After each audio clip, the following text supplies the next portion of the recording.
Matthews is a brain injury survivor whose journey transformed her understanding of the body, mind, and spirit. She guides others in healing across all levels: physical, mental, emotional, and spiritual. Through practices like Yoga Nidra and yoga therapy, together we'll explore the koshas, or sheaths of the body, and how quieting the bliss body opens the door to intuition and profound distortion. Welcome to the show, Danielle. It's such an honor to have you. Yeah, it's wonderful to be here. Thanks for having me on. So, for those new to the concept, what exactly are the koshas and why are they important to our healing journey? Absolutely. So to kind of kosha is a Sanskrit word, and my understanding of its meaning is kind of house or sheath. And in Eastern philosophy, the koshas are really like the mapping out of our embodiment. So how we came to be here. So if we were to use an analogy, it's kind of like you've got the ocean, right? And a wave forms. And a wave doesn't just suddenly form. Like there is an initial undulation and then more and more embodiment. And so the koshas are kind of what maps us out from this potentiality into our physical bodies. Like it's kind of like yogic anatomy, if you will. And it's the progressive condensation of energies, right? So Einstein taught us when energy is reduced, it gets reduced to the point of visibility, right? That's what matter is. It gets reduced to the point of visibility, this energy. And so if you were to think about the koshas, the way that it was taught to me and the way that I've studied it through the Amrit method is that you have these 5 sheaths. And so let's start with the one that we all can see, which is our physical body. And this is like ice. All right. We see it, we touch it. Okay. It's our physical being. The energy body is kind of more like water. All right. We can feel it. There are sensations that we feel in the body, right? We feel tingling or pulsing or heating, and there are sensations that we feel in the body, but they're not the physical body. Then we have the mental body. And the mental body is sort of like steam, if we continue with that analogy, where it's more obvious than air, but you can't exactly touch it. Like we all know we have this like thinking mind, this data processor inside of us, but we can't exactly touch it. Then we have the wisdom body. The wisdom is your intuition. It's your inner knowing. It is like air. All right.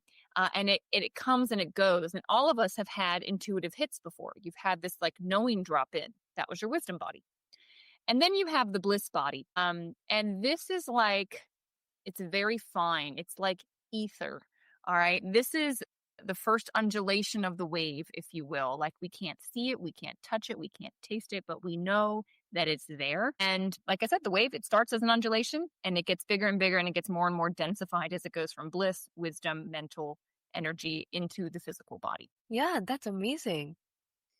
And which kosha do you see people struggling to connect with the most in daily life? It's an interesting question. I think that a lot of people don't actually realize that they have access to their intuition, to their wisdom body. And sometimes I think people maybe try to, or they try to calm down, or they try to meditate, or try to quiet the chatter that's kind of inside of them. And maybe they, number one, they don't know how to, or number two, they just think it's impossible. But those that have been able to do it, you know that you access something deep and vast.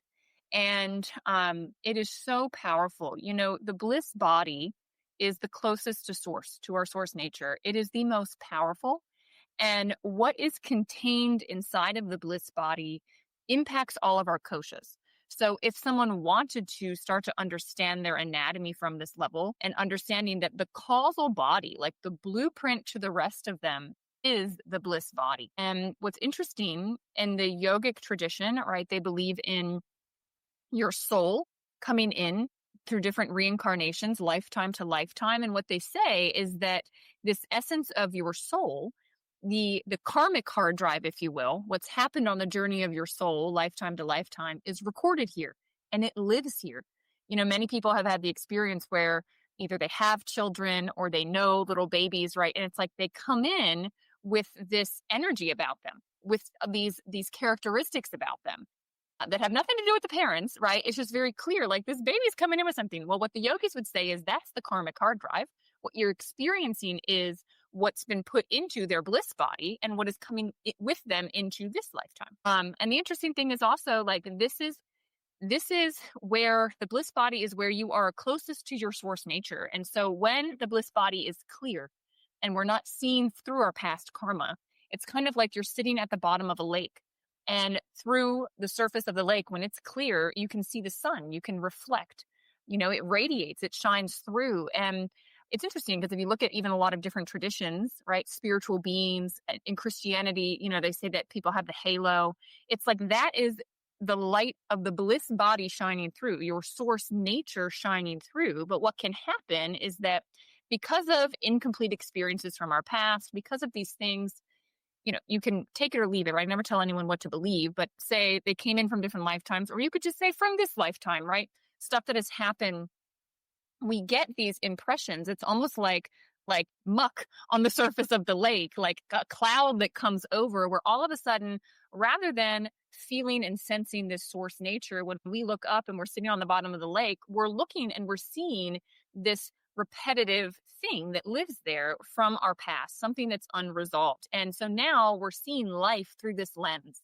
Like perhaps maybe you had someone pass away when you were young, or a parent left. And so this feeling of abandonment, now that muck, which is this abandonment feeling, it's living in the bliss body. That's where it would live. And when you're looking at life, now you're seeing it through this lens. And so you're not seeing the world as it is. It's actually it's almost like you're wearing sunglasses. Like you have something in place where you can't actually see clearly. And you're now, you're disconnected, number one, from your source nature, which is a problem. And also you're not seeing reality for what it is. You're seeing it through this jaded lens of, well, everyone abandons me, everyone always leaves me, or you're worried about people leaving you. And so it can lead to, I think, a lot of the problems that we feel are deep rooted in our life. I know when I had my traumatic brain injury and I was home, really unable to do much, and I was alone with myself and my thoughts, you start to really, like when you're not distracted by the world, and you can't be distracted by the world, you start to get to know yourself really well. And I started to see these patterns, like these patterned habitual ways of responding would come up. And I'm like, what is that? And where does that live? And that's not serving me. And how do I get rid of it? And, at least in my personal experience, I found that talk therapy didn't get me there. It helped me understand like the patterned thinking. It helped me maybe even put names to it and identify it, but it didn't help me release it. And now I know that it's because where this lives is beyond the mind. This lives at the level of the bliss body, which is a little intangible. And you actually have to reach into that to clear these things and to kind of reset your karmic hard drive, if you will. Yeah, that's so illuminating because it shows that healing isn't just physical, it's multi-layered. Mm-hmm. Oh, it totally is. In my opinion, I think there's like three levels almost to healing. It's like you have to, at the level of the mind, think and process through something that has happened, right? And there's a role for that. I'm not saying that talk therapy doesn't have its role, or that talking through things doesn't have a role, but I find that it doesn't actually complete the movement of the event towards total healing. You have to, sort of the next layer is feeling it. And I don't mean like just crying. I mean feeling at the level of your heart and your body. Like, where is that living within me? Because like we've all felt like a heaviness around us, right? Where an intense event happens and we feel it in our physical being. It's because that energy event is in our physical being. And so we have to also heal it there. We have to let it move through. And eventually, like that energy, when it moves through, it takes us to our source nature. It takes us to a very calm, like being state where we can witness what has happened. And I think this is where full healing happens. It's like where you can witness what has happened and realize that despite the intensity, maybe it's something that my heart can never be okay with and my mind will never fully understand, but I can rest with those things knowing that I'm held by something bigger.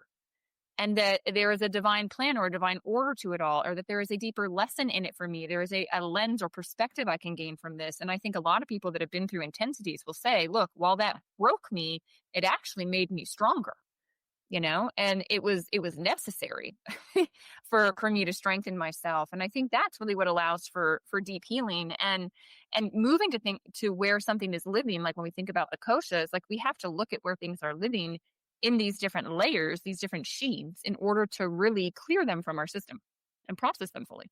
Yeah, absolutely. And you have mentioned that quieting the bliss body allows intuition to flow more clearly.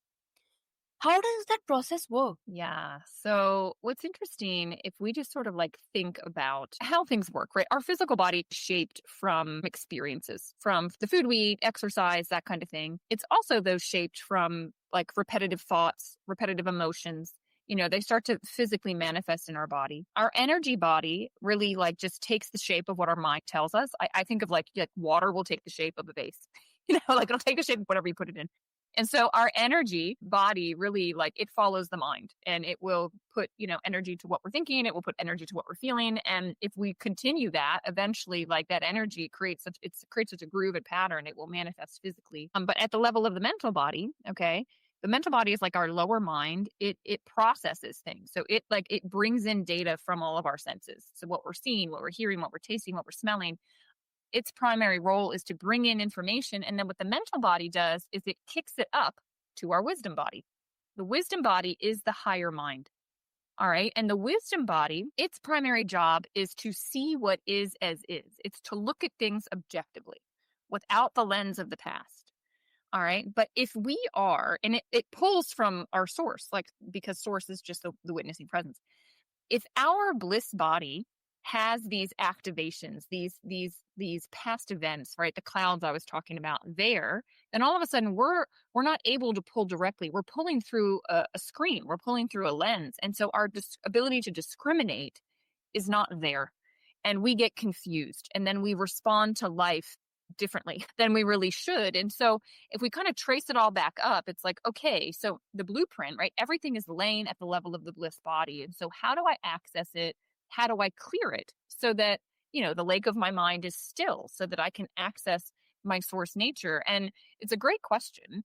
And it really comes down to, I mean, you can go into your own experience and like, when have I experienced that silence? When have I experienced where I feel that I'm getting these downloads or intuitive hits? Like, where have you experienced that? And you could probably like point to it.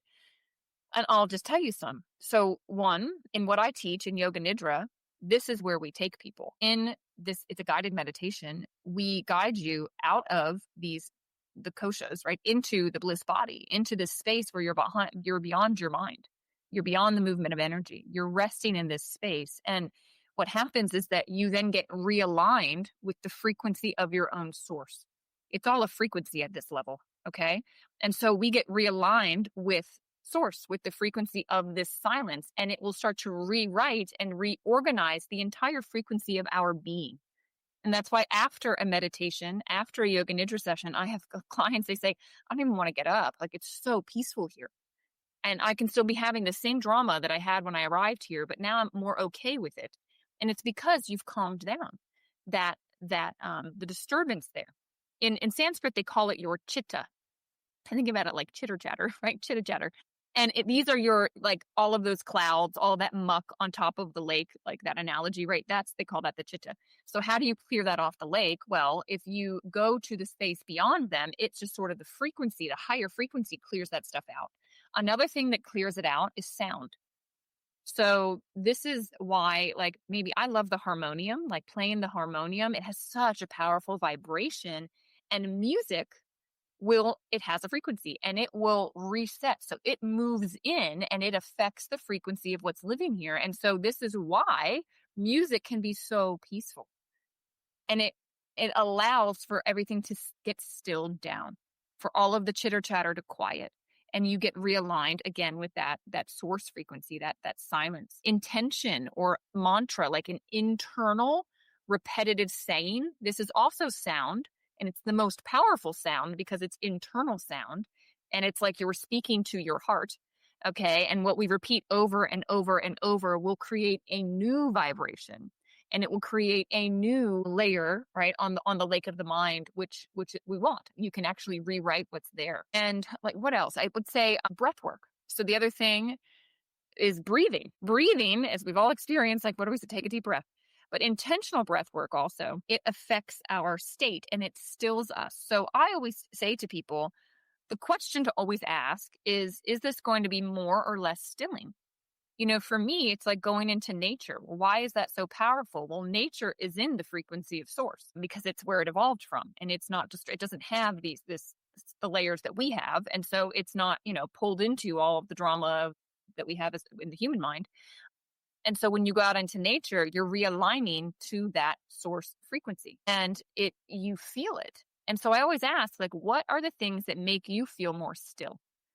And those are the things that you as an individual can move to and you can do to help to allow the full healing of your being and to allow for this blueprint to continue to clear out each day so that your access to source is better. And the reason you want that access is because, again, that everything comes from source, everything goes back to source. And so if you can have access to that, you have access to everything you would ever need. Everything you will ever need is inside of you, right? You have everything you need within you. When people say that, it sounds nice, but like, what do they actually need? This is what they need. That when you quiet down, right action, right thought, it will come through and to you. Why? Because it moves from source, the source of everything, into you as an individuation, right? And so you can pull and you can access that. And that's the power that exists there. And it's the power that exists within all of us, but we are so distracted by the external world. We're so pulled into all of the drama from our past and everything else that we don't have this stillness. The chitter chatter is like way too loud. And so I would tell everyone, look, do what you can do, whether it's music, it's dance, it's sitting in nature, it's petting your dog, it's watching your children play, whatever it is that brings this stillness into your being, that's the thing you need more of. That's going to allow for deep healing, and it's also going to allow you to access your true self and this beautiful intuitive nature that we all have. Yes, that's amazing. But can intuition ever be clouded by too much seeking or spiritual noise? For sure. So, when talking about, like I said, like for healing, it's like thinking, feeling, being, right? If we look at it like in that way to fully process something, like a lot of people, they hear what I'm saying and they're like, that sounds really good. Like, I just want to go there. And so they think they're going there because they think they understand what there is. And what I have to say is, like, your mind can't take you there. Like a spiritual bypass. That is you trying to go around to something that you literally can't access. Like, the only way there is going deep into your own being, seeing what's held there that's not helping you, releasing it. And once that gets released, it's like the trap door opens and all of a sudden you've got access to this being state. But if you're just going there from the level of the mind, or you're pushing, or you're striving, or you're trying, you cannot get there in that way. It's in the non-doing that it gets done. And so, yeah, you can push too hard, or maybe you can even trick yourself into thinking you're there and it's not. It's just your ego. It's just your mind talking to you. And you're not really accessing it. Once you've accessed it, you'll know. Because what drops in, it comes from a different place. It's like it comes from inside of you rather than from your mind. You will feel it very differently. And until you've been there, you won't know, except what your mind thinks it's going to be like. And like I said, you can't get there from thinking or pushing or pressuring. It's kind of like if you wanted to learn how to float. I used to teach swim lessons. Like, the more the kids would struggle to float, the more they would sink. And I'm like, no, stop. Like, be still. And all of a sudden, the water will buoy you up and you'll float. And it's the same here. What I'm saying is stop trying. Don't push. Be quiet. Realize that the first time you drop in, it's probably you're not going to get there. It's like you got to build this muscle. And the quieter you get, and the more you just keep kind of distancing yourself and disidentifying from your thoughts and observing what's moving through and observing the emotional reactions, just the light of awareness itself is very cleansing. And eventually, the trapdoor will open. Like, you'll access that being state. Yeah, because I love that, because it suggests intuition isn't something we chase, but something we allow. Precisely. Yes, that's exactly it. You can't push yourself there. It just comes. So, what a deeply insightful journey with Danielle Matthews. The Koshas remind us that we are layered beings, and when we quiet the bliss body, we touch the wisdom that has always been within. If today's conversation resonated, try even a few minutes of stillness or guided rest and see how your intuition begins to whisper more clearly. So, until next time, may your harmony flow through every sheath of your being.